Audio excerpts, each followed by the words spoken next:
You've been quoted as saying, and it might not be an accurate quote, but that if there were a two-state solution, that the expectation would be that Israelis would withdraw from the Palestinian state. And there's also the expectation or the hope that Palestinian refugees would be able to return to their homelands, which might well be in the Israeli state. How in the world can one do both of those at the same time? Well, once again, the Palestinian refugee problem is the crux of our conflict with Israel, because in 1947, 700,000 Palestinian refugees were forced to flee or fled their homes as a result of, 1948, as a result of the creation of the State of Israel. Today, of course, this number, or that number has grown into the millions. But we also said clearly, and we have come under attack for saying that we also understand the demographic concerns of Israel. And we understand that the return of 6 million Palestinian refugees to Israel would definitely undermine the demographic balance in Israel. Our role, the PLO's role, is to maximize the options available to Palestinian refugees.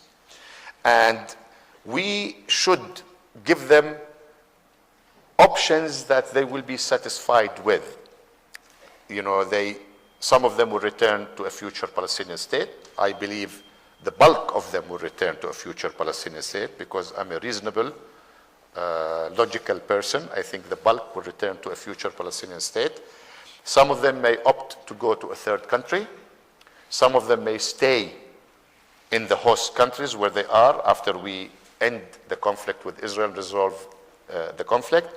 And some of them has to return to Israel in order to exercise the right of return of Palestinian refugees. Now, in 2002, the Arab countries adopted the Arab Peace Initiative, what used to be called the Saudi Peace Initiative. It turned into an Arab Peace Initiative in March 2002. On the issue of refugees, all the Arab countries, including the Palestinians, agreed that any future resolution to the Palestinian refugee problem must be agreed, a just resolution based on United Nations General Assembly Resolution 194 to be agreed. Now, when we say to be agreed, who do we mean to be agreed with? Of course, with Israel.